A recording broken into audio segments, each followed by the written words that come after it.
ನಮಸ್ತೆ ಟಿವಿ 20 ಕನ್ನಡ ವಾಹಿನಿಗೆ ಸ್ವಾಗತ.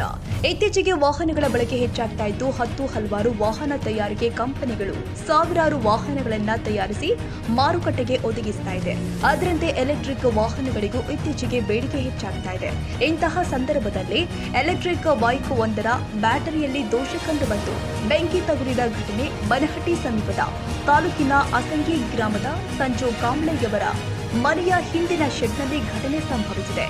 ರಾತ್ರಿ 1 ಗಂಟೆ ಸುಮಾರಿಗೆ ಎಲೆಕ್ಟ್ರಿಕ್ ಬೈಕ್ನಲ್ಲಿ ಬೆಂಕಿ ಹತ್ತಿದ ಪರಿಣಾಮ ಬೈಕ್ ನಿಲುಗಡೆ ಮಾಡಿದ್ದ ಶೆಡ್ಡಿಗೆ ಬೆಂಕಿ ತಗುಲಿದ ಪಕ್ಕದಲ್ಲೇ ನಿಲ್ಲಿಸಿದಂತಹ ಒಂದು ಸ್ಪ್ಲೆಂಡರ್ ಪ್ಲಸ್ ಹಾಗೂ ಇನ್ನೊಂದು ಪ್ಲಾಂಟಿನಾ ಬೈಕ್ ಸೇರಿ 2 ಬೈಕ್ಗಳಿಗೂ ಬೆಂಕಿ ಹತ್ತಿ ಸುಟ್ಟು ಕರಕಲಾಗಿದೆ ಹಾಗೂ ದಿನಬಳಕೆ ಮಾಡುವ ವಸ್ತುಗಳು ಸೇರಿ ಬೆಂಕಿಗಾಹುತಿಯಾಗಿದೆ. ಅಪಾರ ಪ್ರಮಾಣದಲ್ಲಿ ಘಟನೆಯಿಂದ ಸರಿಸುಮಾರು 4 ರಿಂದ 5 ಲಕ್ಷದವರೆಗೆ ಹಾನಿಯಾಗಿದೆ ಎಂದು ತಿಳಿದು ಬಂದಿದೆ.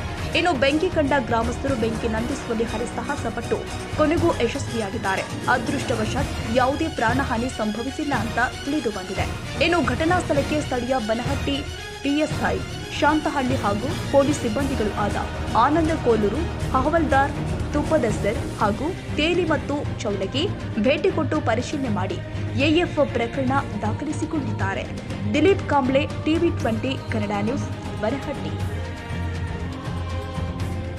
ಕನ್ನಡಿಗರ ಮೆಚ್ಚಿನ ನಿಮ್ಮ ಟಿವಿ 20 ಕನ್ನಡ ವಾಹಿನಿ ಇದೀಗ ಟಿವಿಯಲ್ಲಿ ಲಭ್ಯ.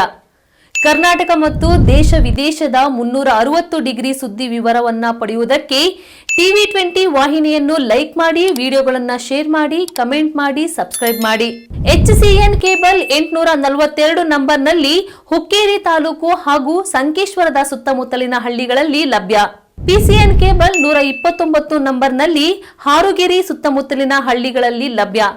ರಾಯಬಾಗ್ ಡಿಜಿಟಲ್ ಚಾನೆಲ್ ಕೇಬಲ್ 80ನೇ ನಂಬರ್ನಲ್ಲಿ ರಾಯಬಾಗ ತಾಲೂಕಿನ ಸುತ್ತಮುತ್ತಲಿನ ಹಳ್ಳಿಗಳಲ್ಲಿ ಲಭ್ಯ.